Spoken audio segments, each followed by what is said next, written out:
My dear friends, എല്ലാവർക്കും ഒരിക്കൽ കൂടി MP ടോക്സിലേക്ക് സ്വാഗതം. ഞാൻ മുസ്തഫ ചപ്പാടം.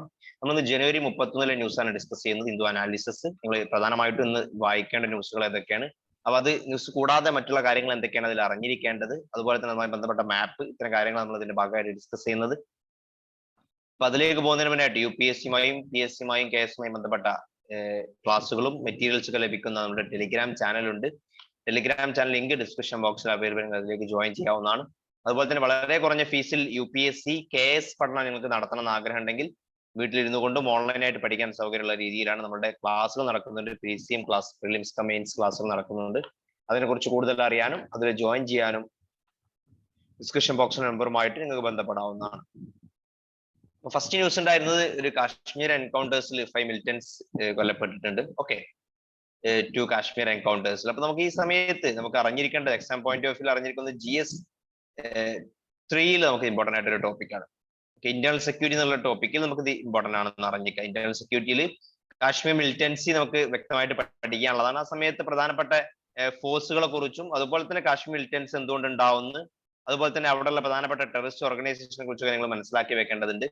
ഈ സമയത്ത് ഈ ഉണ്ടായത് ജെയ്ഷെ മുഹമ്മദ് ഉള്ള പോലത്തെ എന്ത് ടെററിസ്റ്റ് സംഘടനകളെ കുറിച്ച് ഒന്ന് മനസ്സിലാക്കി വെക്കുക. നമുക്ക് ചില സമയത്തൊക്കെ എന്ത് ചെയ്യാൻ പറ്റും, എഴുതാൻ പറ്റും.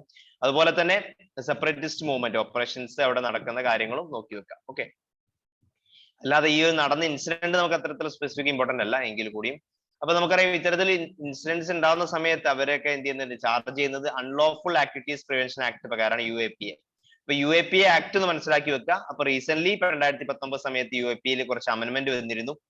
ടെററിസ്റ്റ് ഓർഗനൈസേഷൻസിനായിരുന്നു മുമ്പ് ഓർഗനൈസേഷൻസ് നമുക്ക് വേണമെങ്കിൽ എന്ത് ചെയ്യാം, ടെററിസ്റ്റ് ആയിട്ട് പ്രഖ്യാപിക്കായിരുന്നു.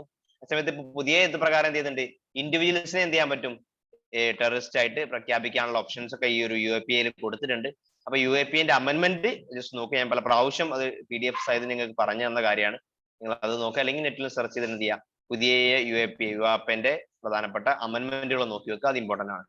അതുപോലെ തന്നെ ഇന്റേണൽ സെക്യൂരിറ്റിയിൽ കാശ്മീർ മിലിറ്റൻസി നോക്കി വെക്കാനായിട്ട്. ഓക്കെ, അതായിരുന്നു ഒരു ന്യൂസ് ഉണ്ടായിരുന്നത് ഫസ്റ്റ് പേജിൽ. മറ്റൊരു ന്യൂസ് എന്ന് പറയുന്നത് പെഗാസസ്. നമ്മൾ ഓൾറെഡി ഇന്നലെ ഡിസ്കസ് ചെയ്താണ്.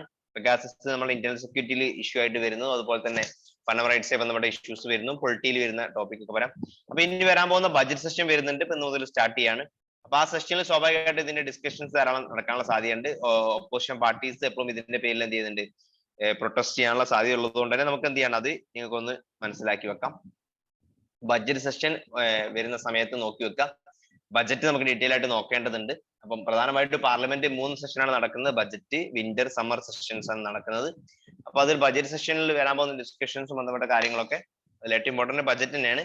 പക്ഷെ ഈ ഒരു പെഗാസസിന്റെ ഇഷ്യൂസ് വീണ്ടും വരാനുള്ള സാധ്യത അവിടെ കൂടുതലാണ്. ബാക്കി അതിന്റെ പൊളിറ്റിക്സുമായി ബന്ധപ്പെട്ട ധാരാളം കാര്യങ്ങൾ അതുമായി ബന്ധപ്പെട്ട് വരും. നിങ്ങൾ അത് നോക്കണം എന്നില്ല. പക്ഷെ ഓപ്പോസിഷൻ പാർട്ടി എന്നുള്ള നമുക്ക് ഇമ്പോർട്ടന്റ് ആണ്. അതും എക്സാം പോയിന്റ് ഓഫ് വ്യൂല് കോൺസ്റ്റന്റ്ലി ഇമ്പോർട്ടന്റ് ആയിട്ട് വരുന്നതാണ്.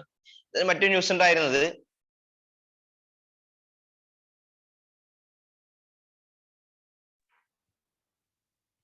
നമ്മുടെ EPFO to appoint auditor to track fund managers ചെയ്യാൻ വേണ്ടി. EPFO എന്ന് പറയുമ്പോൾ എംപ്ലോയീസ് പ്രൊവിഡന്റ് ഫണ്ട് ഓർഗനൈസേഷൻ ആണ് EPFO എന്ന് പറയുന്നത്. അതിനെ കുറിച്ച് ജസ്റ്റ് നോക്കുക. അതെന്ത് ചെയ്യുന്നുണ്ട്, ടു അപ്പോയിന്റ് ഒരു ഇൻഡിപെൻഡന്റ് ഓഡിറ്റേഴ്സിനെ എന്ത് ചെയ്യുന്നുണ്ട്, അപ്പോയിന്റ് ചെയ്യുന്നുണ്ട്. എന്തിനു വേണ്ടിയാണ്, to keep an eye on their investment transaction എന്ത് ചെയ്യാണ്, അപ്പം ഒരു ചെക്ക് ചെയ്യാൻ വേണ്ടി, അത് ട്രാക്ക് ചെയ്യാൻ വേണ്ടി എന്ത് ചെയ്യുന്നുണ്ട്, നമ്മുടെ ഇൻഡിപെൻഡന്റ് ഓഡിറ്റേഴ്സിനെ വെക്കുന്നുണ്ട്. നമ്മൾ ഓൾറെഡി ഇപ്പം സെബി ഒക്കെ പറയുന്ന കാര്യമാണ് അത്, ഇൻഡിപെൻഡന്റ് ഓഡിറ്റേഴ്സ് വെക്കണം എന്നുള്ളത്. അപ്പൊ എന്തിനു വേണ്ടിയാണ് അവർ ഇൻഡിപെൻഡന്റ് ഓഡിറ്റേഴ്സ് വെക്കുന്നത്, അവർ scrutinise day to day transactions എന്ത് ചെയ്യുന്നുണ്ട്, പോർട്ട്ഫോളിയോ മാനേജേഴ്സുമായി അത് സ്ക്രൂട്ടനൈസ് ചെയ്യാൻ വേണ്ടിയിട്ടുള്ളതാണ്. ഓക്കെ, അപ്പൊ ഈ EPFO 2020-21 സമയത്ത് എന്ത് ചെയ്യുന്നുണ്ട്, ഒരു ഫണ്ട് മാനേജേഴ്സ് ഏകദേശം നിയർലി 1.82 lakh crore ഒക്കെ ഇൻവെസ്റ്റ് ചെയ്തിട്ടുണ്ടെന്നാണ് പറയപ്പെടുന്നത്. ജസ്റ്റ് നിങ്ങൾ ഈ ഒരു കോർപ്പറേറ്റ് മാനേജ്മെന്റ് എന്നുള്ള ടോപ്പിക്കിൽ നമുക്ക് ഇമ്പോർട്ടന്റ് ആയിട്ട് വരുന്ന സെബി എന്നുള്ളൊരു ആംഗിളും, അതുപോലെ തന്നെ സ്റ്റോക്ക് എക്സ്ചേഞ്ച് എന്നുള്ള ടോപ്പിക്കിലൊക്കെ നമുക്ക് എന്താ എക്കോണമിയിൽ ഒരു ഇമ്പോർട്ടന്റ് ആയിട്ട് വരുന്ന ഒരു ഏരിയയാണ് EPFO എന്നൊക്കെ ഉള്ളത്. ജസ്റ്റ് നിങ്ങൾ നോക്കി EPFO കുറിച്ച് ഏതാ എംപ്ലോയീസ് പ്രൊവിഡന്റ് ഫണ്ട് ഓർഗനൈസേഷനെ കുറിച്ച് സിമിലർ ആയിട്ട് നോക്കുക. പിന്നെ അതുപോലെ തന്നെ ഇൻഡിപെൻഡന്റ് ഓഡിറ്റേഴ്സ് അപ്പോയിന്റ് ചെയ്യാൻ വേണ്ടി പല കമ്മീഷൻസും പറയുന്ന റെക്കമെൻഡ് ചെയ്യുന്ന സംഗതിയാണ്. അപ്പൊ അത് വെളി ചെയ്യുന്നതാണ്. അപ്പൊ അത് ജസ്റ്റ് ഒന്ന് നോക്കുക. ഓക്കെ, അതിന്റെ ഡീറ്റെയിൽ ആയിട്ട് നെക്സ്റ്റ് പേജുകൾ കൊടുത്തിട്ടുണ്ട്. ജസ്റ്റ് ഒന്ന് വായിക്കാൻ വേണ്ടി ശ്രമിക്കാം. അതാണ് ഫസ്റ്റ് പേജിൽ നിർബന്ധമായിട്ട് അറിഞ്ഞിരിക്കേണ്ട കുറച്ച് കാര്യങ്ങൾ.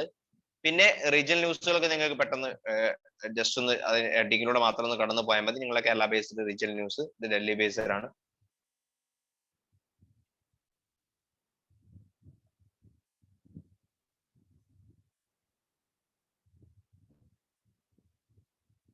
ഓക്കെ,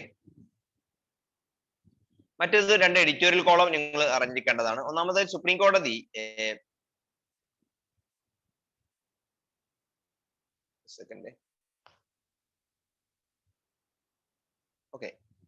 സുപ്രീം കോടതി ഒരു റീസെന്റ് ജഡ്ജ്മെന്റ് ബന്ധപ്പെട്ട സംഗതിയാണ് ഒരു എഡിറ്റോറിയൽ കോളത്തിൽ കൊടുത്തിട്ടുള്ളത്. അതിൽ പറഞ്ഞത് സുപ്രീം കോടതി പറഞ്ഞതാണ് നമ്മളുടെ റിമൈൻഡ് ചെയ്തിട്ടുണ്ട്. ഹൗസിന് എന്ത് ചെയ്യുന്നുണ്ട്, അവർ കോൺസ്റ്റിറ്റ്യൂഷണൽ പാരാമീറ്റേഴ്സിന്റെ ബേസിൽ മാത്രമേ വർക്ക് ചെയ്യാൻ പാടുള്ളൂ എന്ന് പറഞ്ഞിട്ടുണ്ട്. അങ്ങനെ പറയാൻ കാരണം മഹാരാഷ്ട്ര അസംബ്ലിയിൽ 12 ലെജിസ്ലേറ്റീവ് MLA എന്ത് ചെയ്തിട്ടുണ്ട്, 1 year സസ്പെൻഷൻ ചെയ്തിരുന്നു. അപ്പൊ സുപ്രീം കോടതി പറഞ്ഞു ലെജിസ്ലേച്ചറിന്റെ പവറിന് എന്ത് ചെയ്യുന്നില്ല, അത്തരം കാര്യങ്ങൾ ഡീൽ ചെയ്യുന്നതിന് ചില ലിമിറ്റേഷൻസ് ഉണ്ടെന്നുള്ളതാണ്. അത്തരം ഡിസിപ്ലിനറി ആക്ഷൻസ് കൊടുക്കുന്ന സമയത്ത് ഒരിക്കലും ഒരു സെഷനിൽ കൂടുതൽ എന്ത് ചെയ്യാൻ പാടില്ല, അത് പോകാൻ പാടില്ല എന്നുള്ളതാണ് സുപ്രീം കോടതി പറയുന്നത്.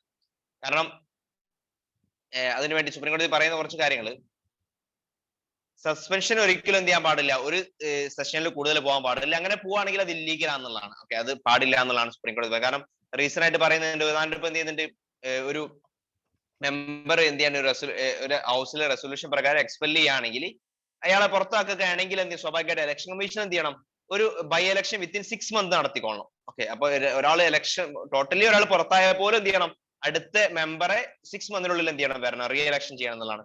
അതേ സമയത്ത് ഇത്തരത്തിലൊരു ഇയർ ലോങ് സസ്പെൻഷൻ ഒരാൾക്ക് കൊടുക്കാന്ന് പറഞ്ഞാൽ അതിന്റെ അർത്ഥം എന്താണ്, ആ കോൺസ്റ്റിറ്റ്യുവൻസി ഒരു വർഷം അൺറെപ്രസെന്റഡ് ആയിട്ട് നിൽക്കുക എന്നുള്ളതാണ്. ഒരിക്കലും എന്ത് ചെയ്യാൻ പറ്റില്ല, അത്തരം കാര്യം ഉണ്ടാവാൻ പാടില്ല എന്നുള്ളതാണ്. ഓക്കെ, അപ്പൊ അതുകൊണ്ട് തന്നെ ഈ ഒരു വർഷത്തിൽ കൂടുതൽ അല്ലെങ്കിൽ ഒരു സെഷനിൽ കൂടുതൽ സസ്പെൻഷൻ കൊടുക്കുക എന്നുള്ള എന്താണ്, ഇല്ലീഗൽ ആണെന്നുള്ളതാണ് സുപ്രീം കോടതി പറയുന്നത്. അതേസമയത്ത് ഗവൺമെന്റ് എന്ത് പറയുന്നുണ്ട്, സസ്പെൻഷൻ എന്ന് പറയുന്നത് എന്താണ്, ഒരു ഇൻഹറന്റ് പവർ ആണെന്ന് പറയുന്നത് അസംബ്ലിന്റെ. ഓക്കെ, ഫംഗ്ഷനിങ്ങിനെ ഓർഡർലി ഫംഗ്ഷനിങ് ചെയ്യാൻ വേണ്ടി അവർക്ക് ഇൻഹറന്റ് ആയിട്ട് കിട്ടുന്ന ഒരു പവർ ആണ് സസ്പെൻഡ് ചെയ്യുക എന്നുള്ള കാര്യങ്ങളൊക്കെയാണ് എന്ത് ചെയ്യുന്നത്, അസംബ്ലി പറയുന്നത്. അപ്പൊ അസംബ്ലിക്ക് സ്പീക്കറാണ് സസ്പെൻഡ് ചെയ്യുന്നതൊക്കെ, സ്പീക്കർക്ക് സസ്പെൻഡ് ചെയ്യാനുള്ള അധികാരങ്ങളൊക്കെ കൊടുക്കുന്നുണ്ട്. ഓക്കെ, ആ ഫംഗ്ഷനിങ് നല്ല രീതിയിൽ കൊണ്ടുപോകാൻ വേണ്ടി. അതേ സമയത്ത് സുപ്രീം കോടതി റീസെന്റ് അമെന്റ്മെന്റ് നമുക്കൊരു ഇമ്പോർട്ടന്റ് ആണ്. റൂളിംഗ് എന്ന് പറയുന്നതാണ് ഒരു റിമൈൻഡർ ആണ്. ഏറ്റവും reminder to legislative bodies that their functioning is subject to the constitutional parameters എന്നുള്ളതാണ്. അപ്പൊ കോൺസ്റ്റിറ്റ്യൂഷന്റെ മറികടന്നുകൊണ്ടുള്ള ഒരു അധികാരങ്ങളൊന്നും എന്തില്ല, അസംബ്ലി ആയി കഴിഞ്ഞാൽ അവർക്കും ഇല്ല എന്നുള്ളതാണ് സുപ്രീം കോടതി ജഡ്ജിമെന്റ് മനസ്സിലാക്കാൻ പറ്റുന്നത്. പിന്നെ മറ്റൊരു ന്യൂസ് ഓൾറെഡി നമ്മൾ പലപ്പോഴും ഡിസ്കസ് ചെയ്താണ്, റഷ്യന്റെ യുക്രൈൻ ടെൻഷൻ നടന്നുകൊണ്ടിരിക്കുന്ന റീജിയൻ ആണ്. അപ്പൊ അവിടെ ഓൾറെഡി ഇപ്പം കൂടുതലായിട്ട് അത് പരിഹരിക്കാൻ വേണ്ടി ഡിപ്ലോമാറ്റിക് റിലേഷൻസിലൂടെ പരിഹരിക്കാൻ വേണ്ടി എല്ലാ രാജ്യങ്ങളും എന്ത് ചെയ്യുന്നുണ്ട്, പ്രവർത്തിക്കുന്നുണ്ട്. അമേരിക്കയും മറ്റുള്ള ഏഷ്യൻ യൂറോപ്യൻ രാജ്യങ്ങൾ പ്രവർത്തിക്കുന്നുണ്ട്. അപ്പൊ യുക്രൈൻ ഇഷ്യൂ എന്താണെന്നുള്ളത് ജസ്റ്റ് നോക്കുക. അപ്പൊ അത് ഞാൻ പല പ്രാവശ്യങ്ങളോട് പറഞ്ഞതാണ്. ഓക്കെ, അപ്പം US ഓൾറെഡി എന്ത് ചെയ്തിട്ടുണ്ട്, അവർ ഡിസ്കസ് ചെയ്യാൻ വേണ്ടി തയ്യാറായിട്ടുണ്ട്. അവരുടെ റഷ്യന്റെ ചില സെക്യൂരിറ്റി കൺസേൺസ് ഇൻക്ലൂഡിങ് കൂടുതലായിട്ട് ഈസ്റ്റേൺ യൂറോപ്യൻ മിലിറ്ററി എന്ത് ചെയ്യാണ് എക്സസൈസ് നടത്തുന്നത്, അതുപോലെ തന്നെ എന്ത് ചെയ്യാണ് കൂടുതലായിട്ട് നാറ്റോയിലോട്ട് രാജ്യങ്ങളെ കൂട്ടുന്നത്, ഇത്തരം കാര്യങ്ങളൊക്കെ ഡിസ്കസ് ചെയ്യാൻ വേണ്ടി US തയ്യാറായിട്ടുണ്ട്. അപ്പൊ ഡിസ്കഷനിലൂടെ പരിഹരിക്കാന്നുള്ളതാണ് ചിന്തിക്കുന്നത്. അപ്പൊ ഞങ്ങൾ യുക്രൈൻ റഷ്യ ഇഷ്യൂസ് എന്താ നോക്കി വെക്കുക. ഓക്കെ, നമ്മൾ പല പ്രാവശ്യം ഡിസ്കസ് ചെയ്താണ്. പിന്നെ ഓൾറെഡി ഇവിടെ ബഡ്ജറ്റ് സെഷനെ കുറിച്ച് പറയുന്നുണ്ട്. അത് നമുക്ക് ബഡ്ജറ്റ് സെഷൻ വരാൻ പോകുന്നുണ്ട്, അതിനെ കുറിച്ച് ഡിസ്കസ് ചെയ്യാം പിന്നീട്. നിങ്ങൾ ജസ്റ്റ് ഒന്ന് വായിക്കുക, ഇക്വിറ്റി ഇൻ ദ ബഡ്ജറ്റ് എന്നുള്ള ഈ ഒരു കോളം നിങ്ങൾ വായിക്കാൻ വേണ്ടി ശ്രമിക്കുക, നല്ലതാണ്. നമുക്ക് അതാണ് അതിൽ വായിക്കേണ്ടത്.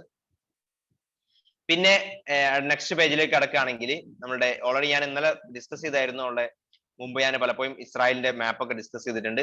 അപ്പൊ ഗേരി ദോസ്തി എന്നുള്ള പറയുന്നുണ്ട്, ഇസ്രായേൽ പ്രൈം മിനിസ്റ്റർ ഇതിനെ കുറിച്ച് പറഞ്ഞതാണ്, അതായത് ഡീപ് ഫ്രണ്ട്ഷിപ്പ് എന്നുള്ളതാണ്. അപ്പൊ ഈ ടേം ഒക്കെ നമുക്ക് എന്ത് എക്സാം ചെയ്യുന്ന സമയത്ത് അവരുടെ പ്രൈം മിനിസ്റ്ററുടെ പറഞ്ഞ രീതി എന്നുള്ള ഇതിൽ ഉപയോഗിക്കാൻ പറ്റും. കാരണം ഇന്ത്യ ഇസ്രായേൽ റിലേഷൻ പറയുന്ന സമയത്ത് ഉപയോഗിക്കാൻ പറ്റും. ഇന്ത്യ ഇസ്രായേലിന്റെ കാര്യം പറയുകയാണെങ്കിൽ ഇന്ത്യ ഇസ്രായേലിനെ ഓൾറെഡി 1950 തന്നെ റെക്കഗ്നൈസ് ചെയ്യുന്നുണ്ട്. ഓക്കെ, അങ്ങനെയാണെങ്കിൽ കൂടിയും ഒരു ഫുൾ ഫ്ലെഡ്ജഡ് ആയിട്ടുള്ള ഡിപ്ലോമാറ്റിക് റിലേഷൻ നമ്മൾ സ്റ്റാർട്ട് ചെയ്യുന്നത് ഏകദേശം 1992 ശേഷം മാത്രമാണ്. ഓക്കെ, അപ്പോൾ അതിന് പല എക്കണോമിക്കൽ പൊളിറ്റിക്കൽ റീസൺസ് ഒക്കെ ഉണ്ട്. നമ്മൾ പലസ്തീൻ ഇഷ്യൂസിനെ നമ്മൾ എപ്പോഴും സപ്പോർട്ട് ചെയ്തിരുന്നത്. ഇപ്പൊ നമ്മളുടെ പോളിസി എന്ന് പറയുന്നത് രണ്ടുപേരെയും ഡി എസ്കലേഷൻ ആണ്. ഓക്കെ, ഡി ഹൈഫനേഷൻ പോളിസിയാണ് നമ്മൾ ഇസ്രായേലിനോടും പലസ്തീനോടും സ്വീകരിക്കുന്നത്. രണ്ടുപേര് രണ്ട് രാജ്യങ്ങളായിട്ട് തന്നെ കാണുക എന്നുള്ള രീതിയിൽ, അഥവാ രണ്ടുപേര് രണ്ടായിട്ട് കാണാന്നുള്ള രീതിയിലാണ് നമ്മളുടെ ഒരു പോളിസി ഉള്ളത്. അതുകൊണ്ട് നമ്മൾ ഇസ്രായേലായിട്ട് നല്ല റിലേഷനിലാണ് പോകുന്നത്. ഇസ്രായേലായിട്ട് എസ്പെഷ്യലി ഡിഫൻസ് ടെക്നോളജിക്കൽ റിലേഷൻസിലൊക്കെ വളരെയധികം ഇമ്പോർട്ടന്റ് ആയിട്ടുള്ള രാജ്യമാണ് ഇസ്രായേൽ. അപ്പൊ ജസ്റ്റ് നിങ്ങൾ India Israel relation IR GS2 നോക്കി വെക്കുക. പിന്നെ മറ്റു ന്യൂസ് ഉണ്ടായിരുന്നത് GS 3-ലും നമ്മൾ അതുപോലെ തന്നെ സയൻസ് ടെക്നോളജി ടോപ്പിക്കിലും നമുക്ക് വരാൻ പോകുന്നത്, അല്ലെങ്കിൽ ഇന്ത്യ മറ്റുള്ള രാജ്യങ്ങളുടെ റിലേഷൻസ് IR-ലൊക്കെ വരാൻ പോകുന്ന റീജിയനാണ്. നമ്മൾ ബ്രഹ്മോസിന്റെ ചെയ്യുന്നുണ്ട് ഒരു ഡീല് സ്റ്റാർട്ട് ചെയ്തിട്ടുണ്ട്, അഥവാ ഫിലിപ്പീൻസ് ആയിട്ട്. ഓക്കെ, ഫിലിപ്പീൻസ് ആർമിക്ക് നമ്മൾ ബ്രഹ്മോസ് ഏകദേശം $375 million വരുന്ന ഒരു ഡീലാണ്. ബ്രഹ്മോസ് സൂപ്പർസോണിക് മിസൈൽ എന്ത് ചെയ്യുന്നുണ്ട് നമ്മൾ അവർക്ക് കൊടുക്കാൻ വേണ്ടി, ഫിലിപ്പീൻസ് ആർമിക്ക് കൊടുക്കാൻ വേണ്ടിയുള്ള ഒരു ലോങ് പെൻഡിങ് ഡീലായിരുന്നു. അപ്പൊ അത് ഉണ്ടായിട്ടുണ്ട്. ഇത് one of the biggest defence export ആണ് ഇന്ത്യന്റെ ഫിലിപ്പീൻസ് ആയിട്ടുള്ളതെന്ന് അറിഞ്ഞിരിക്കുക. അപ്പൊ ഈ സമയത്ത് നിങ്ങൾ അറിഞ്ഞിരിക്കേണ്ടത് ഇന്ത്യ ഫിലിപ്പീൻസ് റിലേഷൻസ് നോക്കി വെക്കാം, ഇമ്പോർട്ടന്റ് ആണ്. അതുപോലെ തന്നെ മറ്റൊരു കാര്യത്തിൽ അറിഞ്ഞിരിക്കേണ്ടത് ബ്രഹ്മോസ് മിസൈലിനെ കുറിച്ച്, സൂപ്പർസോണിക് ക്രൂയിസ് മിസൈലുടെ ബ്രഹ്മോസ് മിസൈലിനെ കുറിച്ച് നോക്കി വെക്കുക. ബ്രഹ്മോസ് എന്ന് പറഞ്ഞാൽ ഇൻഡിജിനസ് ആയിട്ട് ഉണ്ടാക്കുന്നതാണ്, ഇന്ത്യയും റഷ്യയും കൂടിയിട്ടുള്ള ഒരു പ്രോഗ്രാമാണ്. അപ്പൊ അവിടെ നിങ്ങൾ ക്രൂയിസ് മിസൈൽ അതുപോലെ തന്നെ ബാലിസ്റ്റിക് മിസൈലിന്റെ ഡിഫറൻസ് മനസ്സിലാക്കി വെക്കുക.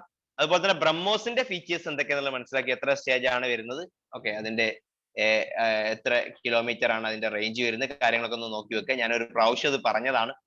അത് കൂടാതെ നിങ്ങൾ നോക്കേണ്ട മറ്റൊരു കാര്യം, ഫിലിപ്പീൻസിന്റെ മാപ്പ് നമുക്കൊന്ന് നോക്കാം. ഓക്കെ, അപ്പൊ നമ്മൾ ഫിലിപ്പീൻസിന്റെ മാപ്പ് നോക്കുകയാണെങ്കിൽ നമ്മൾ സൗത്ത് ചൈന സീയിലാണ് വരുന്നത് അറിഞ്ഞിരിക്കാം. ഓക്കെ, സൗത്ത് ചൈന സീ പല പ്രാവശ്യം ഡിസ്കസ് ചെയ്ത സമയത്ത് ഞാൻ പറഞ്ഞതാണ്. ഫിലിപ്പീൻസ്, ഇതാണ് ഫിലിപ്പീൻസ്, കുറെ ഐലാൻഡ് ഗ്രൂപ്പ് ആണ് അത്. തൊട്ട് മുകളിൽ തായ്വാൻ കാണാൻ പറ്റും, ലാൻഡ് ബോർഡർ അല്ല, എല്ലാം ഓഷ്യനിലായിട്ട് വരുന്നതാണ്. പിന്നെ തൊട്ട് താഴെ മലേഷ്യ, ഇന്തോനേഷ്യ എന്നുള്ള 2 റീജിയനാണ് വരുന്നത്. ഇന്തോനേഷ്യയുടെ കുറച്ച് ഭാഗങ്ങളുണ്ട്, മലേഷ്യയുടെ ഭാഗങ്ങൾ കാണാൻ പറ്റും. ഓക്കെ, അതുപോലെ തന്നെ പസഫിക് ഓഷ്യൻ വരുന്നത്. ഇതിൽ സൗത്ത് ചൈന സീയിൽ നമ്മൾ ഓൾറെഡി ഇഷ്യൂ നടക്കുന്ന ഏരിയയാണ്. ഇവിടെ ചൈനയുടെ 9 ഡാഷ് ലൈൻ ചൈന പോകുന്നുണ്ട്. ആ ഡാഷ് ലൈൻ ഒക്കെ ചൈനയുടെ ഭാഗം ചൈന പറയുന്നുണ്ട്. അപ്പൊ ആ ഇഷ്യൂ ഫിലിപ്പീൻസ് ആയിട്ടുണ്ട് എന്ന് അറിഞ്ഞിരിക്കാം. ഓക്കെ, ആ ഒരു റീജിയൻ മനസ്സിലാക്കി വെക്കുക, ഫിലിപ്പീൻസിന്റെ മാപ്പ്. Okay, south China സീലാണ്.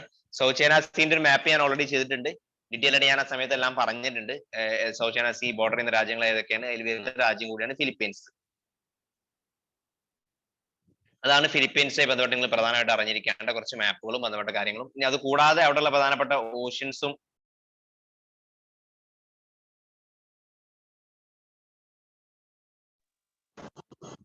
അതൊക്കെ ജസ്റ്റ് നിങ്ങൾ അതിന്റെ ഓഷ്യൻസ് കൂടി നോക്കാൻ വേണ്ടി ശ്രമിക്കാം.